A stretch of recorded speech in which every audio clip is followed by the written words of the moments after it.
Tu travailles dur, tu fais attention à ton argent. Et pourtant, chaque fin de mois, cette impression désagréable revient. Où est passé tout cet argent? Pourquoi est-ce si difficile d'avancer? La vérité, c'est qu'il existe 10 pièges financiers invisibles. Des décisions banales, socialement acceptées, qui ruinent ton avenir sans que tu t'en rendes compte. Ce ne sont pas forcément de mauvaises décisions, ce sont juste les mauvaises priorités au mauvais moment. Et pendant que tu t'endettes pour un sac de luxe ou une voiture neuve, d'autres construisent tranquillement leur liberté. Tu veux sortir de cette spirale? Alors regarde bien jusqu'à la fin parce que le dernier piège est sûrement celui que tu fréquentes tous les jours, sans imaginer son coût réel.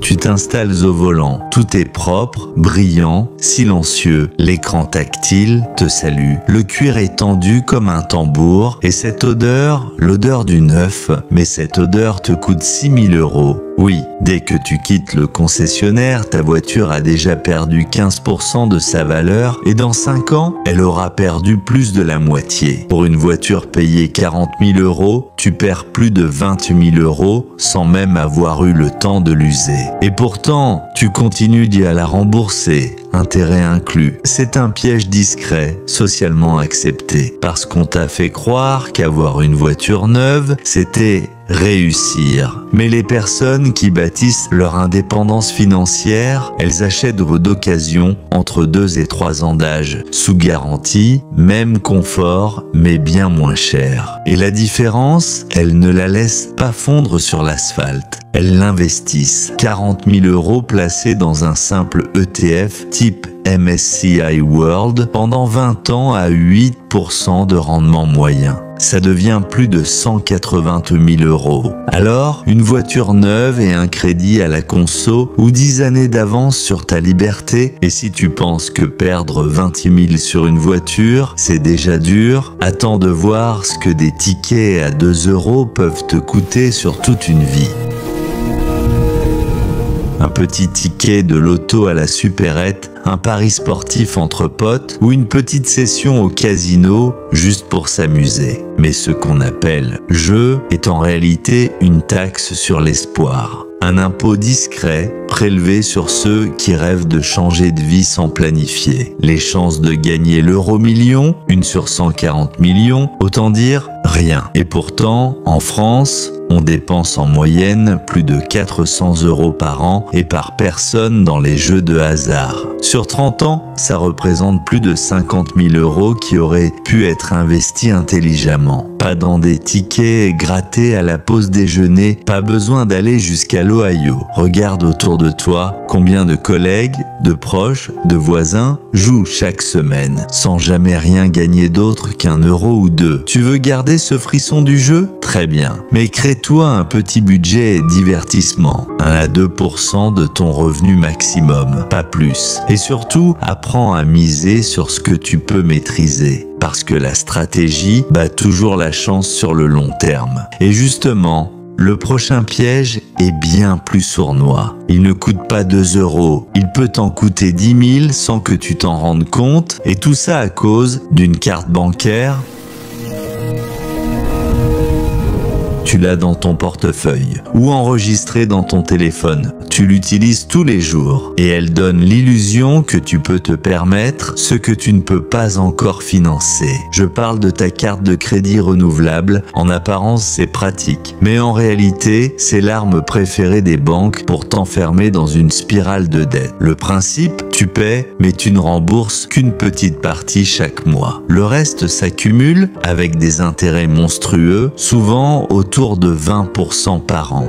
Tu veux un exemple concret? 5 000 € de dette remboursée au minimum chaque mois, ça peut te prendre 15 ans à rembourser et te coûter plus de 10 000 € d'intérêt. C'est comme si chaque objet que tu achètes, tu le payais 2 fois. Et ce système est volontairement pensé pour ça. Les remboursements minimums sont calculés pour que tu restes endetté le plus longtemps possible. Tu veux utiliser ta carte sans te piéger? Une seule règle, ne jamais payer d'intérêt. Tu dépenses? Très bien, mais tu rembourses tout à la fin du mois, sans exception. Et si tu es déjà dans la spirale, il y a des solutions. Adopte la méthode avalanche. Tu commences par la dette au taux le plus élevé tout en payant le minimum sur les autres. Et dès qu'elle est remboursée, tu attaques la suivante avec le montant libéré. Effet boule de neige. Et résultat concret, tu veux t'organiser? Il existe des applis en français qui peuvent t'aider. Bankin, Linkso ou pilotebudget.fr, une plateforme gratuite d'accompagnement au désendettement. Et si tu crois que ce système est déjà injuste, attends de voir ce qu'on t'a raconté sur les études supérieures, celles qui devaient t'ouvrir toutes les portes et qui t'enferment parfois dans des dettes plus longues qu'un prêt immobilier. On te dit que c'est le meilleur des deux mondes, que tu protèges ta famille et que tu prépares ton avenir en même temps. Un produit complet, d'après ton banquier. Mais en réalité, c'est un piège à frais. Je parle de l'assurance vie entière, aussi appelée mixte ou assurance décès avec épargne intégrée. Sur le papier, c'est rassurant. Tu es couvert et tu épargnes. Mais dans les faits, tu fais deux mauvaises affaires en une seule. Premièrement, la couverture décès est beaucoup plus chère qu'une assurance temporaire. Deuxièmement, la partie épargne est souvent peu rentable, truffée de frais et verrouillée pendant des années. Prenons un exemple, tu paies 4 000 € par an pendant 10 ans. Tu penses avoir épargné 40 000 €, mais quand tu veux récupérer ton argent, tu découvres que la valeur de rachat est à peine de 30 000. Pourquoi? Parce que les premières années, tout est absorbé par les frais de gestion, les commissions d'entrée et les frais de contrat. Et devine qui gagne dans l'histoire? L'assureur. Et celui qui t'a vendu le contrat. Les personnes qui comprennent les vraies règles du jeu font autrement. Une assurance temporaire simple, le temps de rembourser un crédit ou d'élever des enfants. Et le reste de l'argent, placé sur un PEA, une assurance vie en gestion libre ou des ETF en ligne. Tu veux protéger ta famille? Très bien.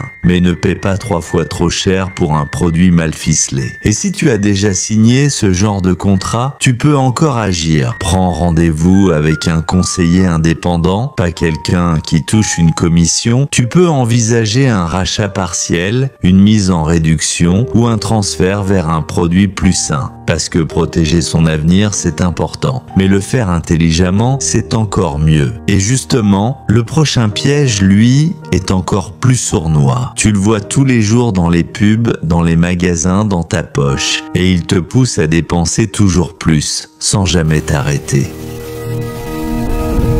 Le nouveau smartphone vient de sortir. Plus rapide, meilleur appareil photo, nouvelle puce, révolutionnaire. Tu l'as déjà entendu, non? Mais pose-toi une question simple. Ton téléphone actuel, il fonctionne encore? Tu peux appeler, naviguer, envoyer des messages. Alors pourquoi changer? C'est ça, le piège de l'upgrade permanent. Tu crois acheter un progrès technologique. Mais en réalité, tu paies le marketing. Parce que entre deux générations de téléphones, la différence est souvent minime. Et pourtant, des millions de personnes en France remplacent leur téléphone tous les 2 ans, parfois tous les ans. À 1 000 € l'appareil, ça fait 5 à 6 000 € en 10 ans. Sans parler des accessoires, des abonnements, des assurances. Tu veux un meilleur ratio? Garde ton smartphone 4 à 5 ans. Achète des modèles d'occasion ou reconditionnés sur Back Market ou Certideal. Tu paieras 40 à 50% de moins pour quasiment le même usage. Et si vraiment tu veux une machine plus performante, souvent une simple mise à jour, un changement de batterie ou une extension de mémoire redonne vie à ton appareil pour 100 ou 200 €. Warren Buffett, lui, a utilisé un vieux Nokia pendant plus de 10 ans. Et ce n'est pas ce téléphone qui l'a empêché de bâtir un empire. Alors la prochaine fois que tu vois un nouveau modèle sortir, pose-toi une seule question. Est-ce que j'en ai besoin ou juste envie? Et si tu penses que ces gadgets coûtent cher, attends de voir le prochain piège. Là, on ne parle plus de téléphone, mais d'une seule journée. Une journée qui peut ruiner tes finances pour des années. C'est censé être le plus beau jour de ta vie. Mais pour beaucoup, c'est surtout le début d'un long remboursement. Aujourd'hui en France, le coût moyen d'un mariage dépasse les 15 000 €. Et ce n'est pas rare de voir des couples claquer 30 000 voire 40 000 € pour une journée. Robe, traiteur, salle, déco, DJ, vidéaste, faire-part, cadeau d'invités, tout devient une dépense essentielle. Et pourtant, au bout de cette journée, il ne reste qu'un album photo et parfois 5 à 10 ans de crédit conso à rembourser. Ce que beaucoup ignorent, c'est qu'il n'y a aucun lien entre la qualité du mariage et la solidité du couple. Certaines études ont même montré que plus le mariage est modeste, plus le couple dure. Jennifer et Maxime, par exemple, ont fait leur mariage dans un parc public avec un buffet maison. Coût total, 4 000 €. Ils ont utilisé le reste de leur budget comme apport pour leur premier appartement. 5 ans plus tard, leur bien a pris 30% de valeur. Alors bien sûr, tu peux célébrer l'amour, mais pas au point de sacrifier ta stabilité financière pour une journée. Pose-toi une question simple. Est-ce que tu veux un mariage qui en met plein la vue ou un avenir à deux qui repose sur des bases solides? Et si tu crois que c'est déjà trop, le prochain piège est encore plus sournois. Il te vend un coin de paradis, mais il t'attache à vie avec un contrat que tu ne peux presque jamais casser. Tu as peut-être déjà entendu cette phrase, c'est ton petit coin de paradis garanti chaque année. C'est ce que promettent les multipropriétés de vacances, aussi appelées timeshare. Sur le papier, ça semble génial. Tu achètes une part d'un appartement ou d'un complexe touristique. Tu as droit à 1 ou 2 semaines par an tous les ans à vie. Tu payes une seule fois et ensuite c'est la liberté. Sauf que la liberté, c'est exactement ce que tu perds. Parce que ce que les vendeurs oublient de te dire, c'est que tu dois payer des frais annuels de maintenance entre 800 et 2000 €, même si tu n'y vas pas. Ces frais augmentent avec le temps, sans que tu puisses les refuser. Tu es coincé dans un contrat à long terme que tu peux rarement revendre. Et quand tu essayes de t'en débarrasser, tu découvres que le marché est saturé. Des milliers de gens tentent de revendre leur part, parfois pour un euro symbolique. D'autres vont jusqu'à payer des entreprises pour leur racheter leur contrat. Tout ça pour quelques jours par an, dans le même endroit, avec zéro flexibilité. Les personnes averties réservent simplement un Airbnb, une maison d'hôte ou un hôtel. Elles gardent leur liberté et leur argent. Tu veux voyager malin? Loue et investis la différence. Et surtout, pose-toi cette question avant de signer quoi que ce soit. Est-ce que ce contrat me donne plus de possibilités ou est-ce qu'il m'en enlève? Un sac à main à 1500 €, une montre à 10 000, des baskets à 300. Et tout ça, acheté à crédit, parfois en 3 ou 4 fois. Pourquoi? Pour avoir l'air, pour montrer, pour prouver. Mais en réalité, beaucoup de personnes qui affichent ces marques sont dans le rouge à la fin du mois. Elles échangent leur liberté financière contre une illusion de réussite. C'est ce qu'on appelle le paradoxe du luxe. Pendant ce temps, des personnes vraiment fortunés, des chefs d'entreprise, des investisseurs, des retraités indépendants portent des vêtements simples. Pourquoi? Parce qu'ils savent que le but n'est pas d'avoir l'air riche, mais d'être libre. Et attention, il ne s'agit pas de vivre dans la frustration. Tu peux aimer la mode, tu peux vouloir de belles choses, mais à condition d'avoir d'abord posé les fondations. Une règle simple, si un objet de luxe représente plus d'1% de ton patrimoine net, tu n'as pas encore les moyens de te l'offrir. Et si tu veux quand même te faire plaisir, regarde du côté des plateformes de seconde main. Vinted, Vestiaire Collective, The Braderie ou même des modèles d'abonnement comme le Closet qui te permettent de porter du haut de gamme sans t'endetter. Parce que le vrai style, ce n'est pas de tout posséder. C'est de choisir en conscience sans sacrifier ton futur. Et en parlant de sacrifice silencieux, le prochain piège, c'est un ennemi invisible. Un truc qu'on te vend chaque jour à la télé, en ligne, à la radio et qui te pousse à acheter ce que tu n'as jamais vraiment demandé. Tu as remarqué, aujourd'hui tout est urgent. Vente flash, offre limitée, derniers exemplaires, c'est maintenant ou jamais. Le but, te faire croire que si tu ne passes pas à l'action immédiatement, tu rates une opportunité unique. Mais en réalité, ce sont des techniques de persuasion bien rodées, des stratégies marketing qui court-circuitent ton cerveau rationnel pour déclencher un achat impulsif. Et ça marche. Combien de fois as-tu acheté un truc dont tu n'avais pas besoin juste parce qu'il était en promo? Combien de colis sont arrivés chez toi que tu as ouvert sans excitation et oublié 2 jours plus tard? Les vendeurs ont compris une chose, tu ne dépenses pas pour le produit, tu dépenses pour l'émotion du moment. Et si tu te laisses embarquer, ce petit achat plaisir devient une habitude coûteuse. La solution? Appliquer la règle des 24 heures. Tu veux acheter un objet non essentiel? Note-le. Attends 24 heures. Reviens dessus, tu verras que dans 8 cas sur 10, l'envie est passée. Tu peux aussi créer un panier d'attente dans tes applications shopping et ne jamais activer les notifications commerciales parce qu'en réalité, les vraies bonnes affaires sont rarement urgentes et ta tranquillité d'esprit n'a pas de prix barré. Et enfin, on termine avec le piège le plus silencieux de tous, celui qui ne te demande même pas de faire un achat, mais qui, sans que tu le saches, draine ton argent pendant des années.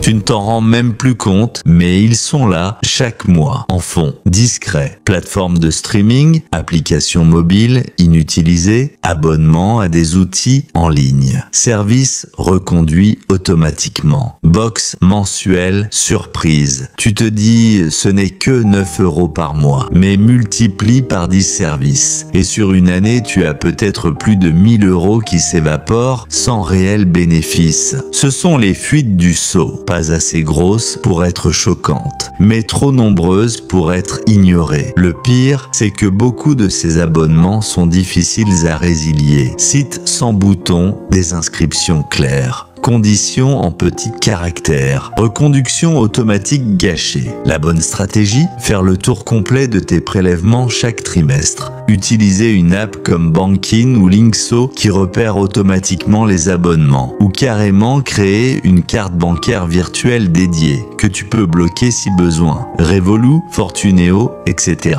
Parce qu'au final, chaque euro qui sort sans réflexion est un euro qui ne travaille pas pour toi. Et quand on additionne tous ces petits pièges, ce n'est pas juste quelques dépenses. C'est souvent des dizaines de milliers d'euros qui t'auraient permis d'investir, d'avancer ou de te libérer. Ce n'est pas ton salaire qui t'empêche de devenir libre. Ce n'est pas la crise ni l'inflation. C'est l'accumulation de pièges silencieux. Une voiture trop chère, un abonnement oublié, un achat impulsif qui se répète, un contrat signé trop vite, une illusion de réussite payée à crédit. Et le pire, c'est que tout ça semble normal. Mais maintenant, tu sais, tu as vu où part ton argent. Et surtout, tu comprends que chaque décision compte. Parce qu'un euro bien utilisé aujourd'hui, c'est peut-être 10, 20 ou 100 € demain. Ce n'est pas juste de l'épargne. C'est de l'indépendance que tu construis. Tu n'as pas besoin de tout changer en une nuit. Mais tu peux commencer, là, maintenant, par un seul choix. Repérer un seul piège dans ta vie. Et